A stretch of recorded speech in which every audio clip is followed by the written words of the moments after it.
कि हमने सांस्कृतिक अधःपतन की एक सीमा तोड़ी है विदेशी भोजन का अंधानुकरण करके।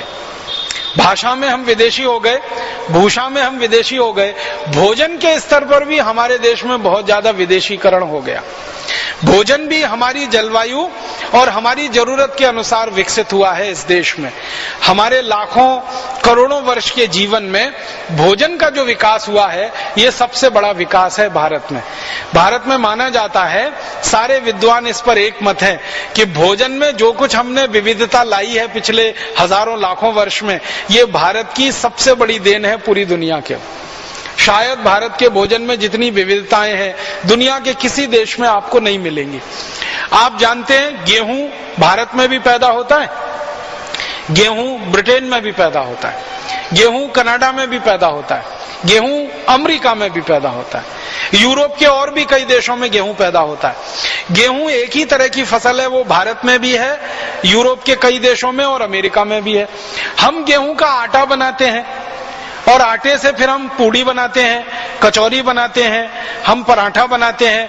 पराठे कई तरह के बनाते हैं, पूरियां कई तरह की बनाते हैं, कचौरियां कई तरह की बनाते हैं, रोटी बनाते हैं तो रोटी भी कई तरह की होती है। कोई रोटी तंदूर वाली होती है, कोई रोटी चूल्हे वाली होती है, कोई रोटी गैस वाली होती है, तवे वाली होती है। तो रोटियों के बीसियों प्रकार हैं, पूड़ियों के बीसियों प्रकार हैं, कचौरियों के बीसियों प्रकार हैं, पराठों के बीसियों प्रकार हैं।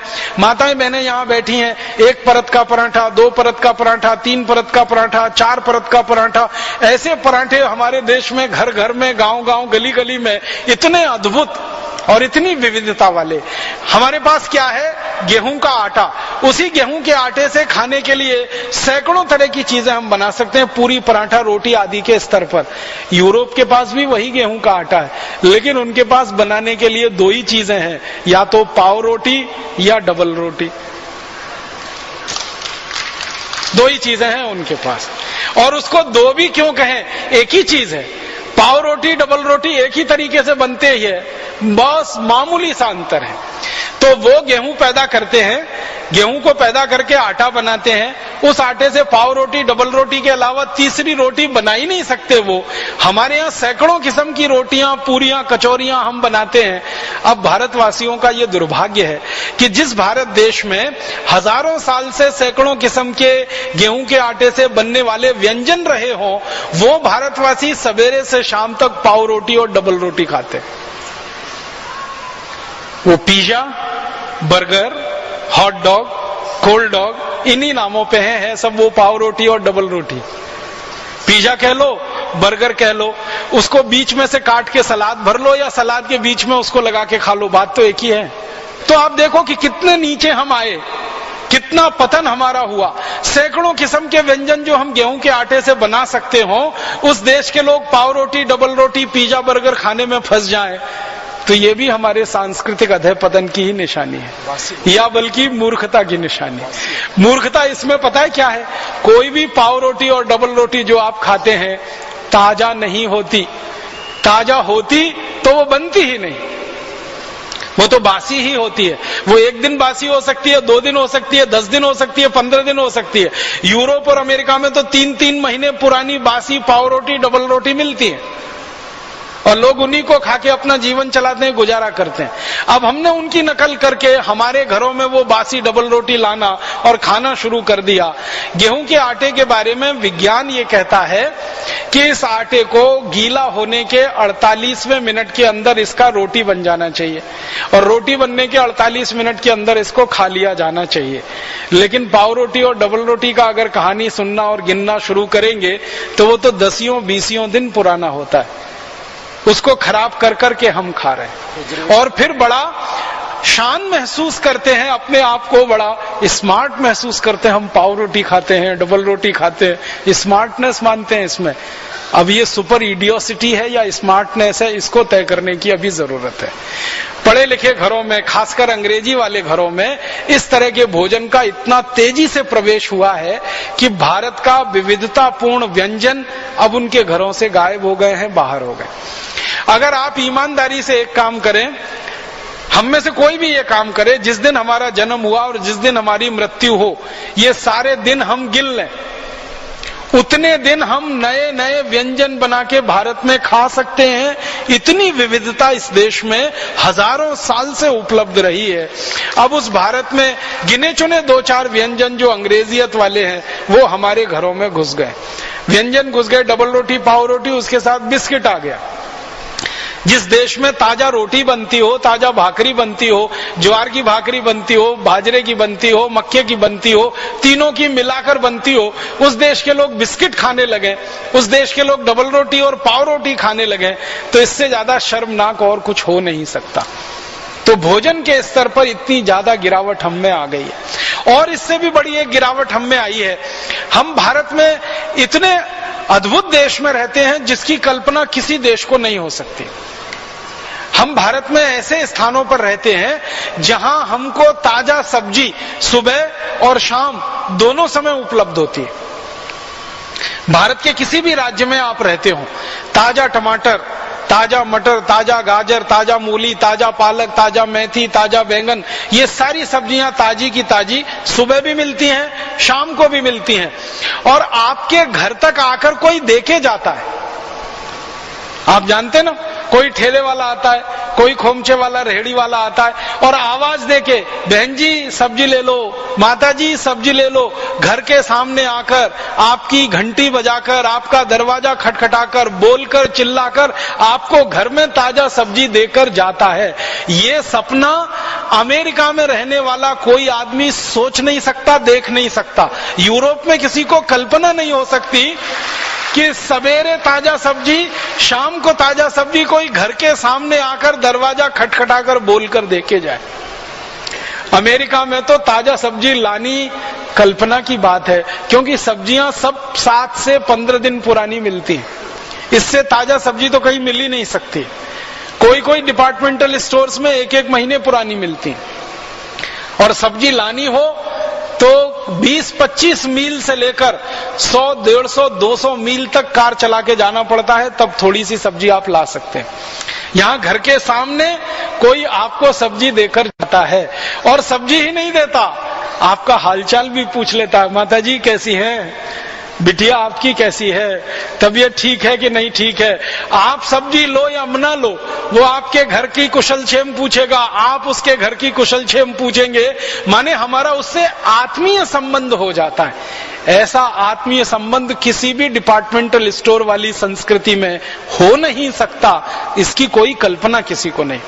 यूरोप और अमेरिका के लोगों को तो कोई ताजा सब्जी उपलब्धि नहीं है, उनके नसीब में नहीं है, क्योंकि उनके देश में होता नहीं है। बाहर के देशों से उनको सब आयात करके लाना पड़ता है। अब मुझे जो दुख होता है, अफसोस होता है, जिस देश में ताजा टमाटर सुबह भी मिले, शाम को मिले, वहां के लोग टमाटो सॉस खाएं जो 2-2 साल पुराना है, पता नहीं 3 साल पुराना है, 4 साल पुराना।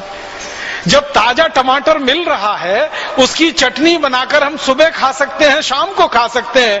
हम बाजार में जाएं और Maggi hot and sweet tomato chilli sauce लेके आए, और फिर किसी से पूछे भाई क्या है, तो अंग्रेजी में कहते हैं इट्स डिफरेंट।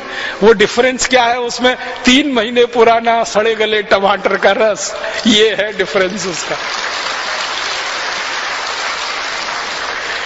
ताजा टमाटर हम खरीदें 8-10 रुपए किलो मिले, और टमाटो चिली सॉस खरीदें 200 रुपए किलो मिले, ये डिफरेंस है उसका।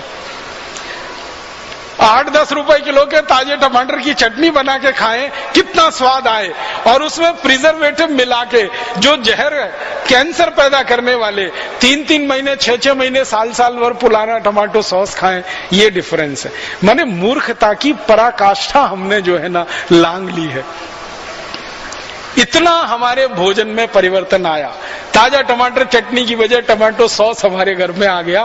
ताजा गेहूं के आटे की रोटी की जगह हमारे घर में महीनों महीनों पुरानी ब्रेड और डबल रोटी आ गई। पहले हमारे घरों में माताएं और बहनें रोज चक्की चलाती थी, रोज ताजा आटा निकलता था। सुबह का आटा शाम को इस्तेमाल नहीं होता था, शाम का अगले दिन सुबह इस्तेमाल नहीं होता था। इतना ताजा आटा खाने वाले लोग हम रहे हैं, इसलिए ये देश बीमारियों से मुक्त रहा है और दवाओं की जरूरत हमको ज्यादा नहीं पड़ी है। जब से हमने आटा सड़ा गला खाना शुरू किया है, महीनों महीनों पुराना आटे की बनाई हुई चीजें खाना शुरू की हैं, और महीनों महीनों पुराने टमाटर का सॉस खाना शुरू किया है, हमारी बीमारियां बढ़ी हैं और चिकित्सा का खर्चा बढ़ा है। घर का बजट तो बढ़ा ही है, बीमारियों का भी बजट बढ़ा है और खर्चा उसकी चिकित्सा का भी बढ़ता गया। इससे भी ज्यादा महत्व की बात जो मैं कहना चाहता हूं वो ये कि हमारे घर की सब माताएं क्या ज्ञान रखती हैं कि हमारे यहाँ जो जल्दी खराब होने वाली चीजें हैं ना, उनको खास तरीके से तैयार करके रखा जाता है। जो चीजें बहुत जल्दी खराब होती हैं, जैसे आम बहुत जल्दी खराब होने वाली चीज है, जैसे आलू जल्दी खराब होने वालों में गिना जाता है, जैसे गाजर जल्दी खराब होने वाली चीज है, जैसे मूली जल्दी खराब होने वाली चीज है, जैसे बंद गोभी पत्ता गोभी जल्दी खराब होने वाला, शलजम जल्दी खराब होने, माने जो भी चीजें हमारे घर में हमारे आसपास में जल्दी खराब होती हैं, जिनकी शेल्फ लाइफ कम है, उनको हम विशेष तरीके से तैयार करके रखते हैं। और वो विशेष तरीका है अचार डालने का। हमारे घरों में अचार डाले जाते हैं, आम के अचार डाले जाते हैं, नींबू के अचार डाले जाते हैं, आंवले के अचार डाले जाते हैं, सब तरह के अचार हमारे घरों में, गाजर का, मूली का, सब तरह के अचार डाले जाते हैं। ये अचार डालना एक तरह से खराब होने वाली वस्तु को लंबे समय की जिंदगी देने का एक तरीका है।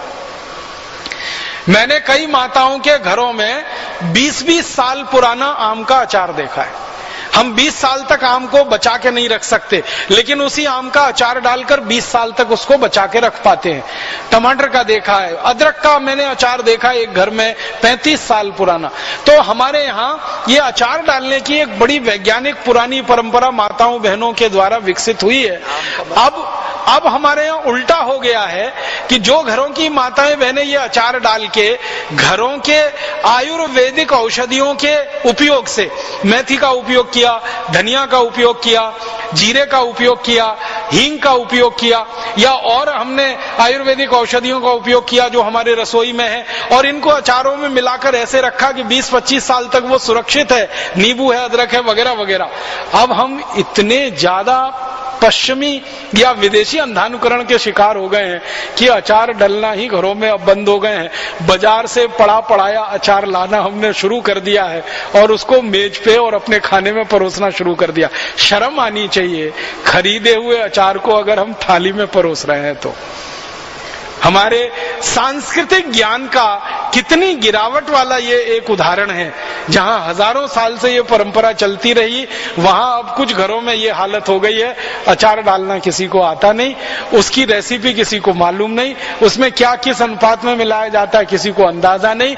तो इसलिए बना बनाया बाजार से खरीद लाते हैं डब्बाबंद, और उसमें बहुत सारे केमिकल, बहुत सारे प्रिजर्वेटिव शरीर को भी नुकसान करते हैं और हमारे भोजन को भी बेस्वाद बनाते हैं। इसी तरह से हमारे भोजन में और भी कई गिरावटें आई हैं। इन गिरावटों की एक लंबी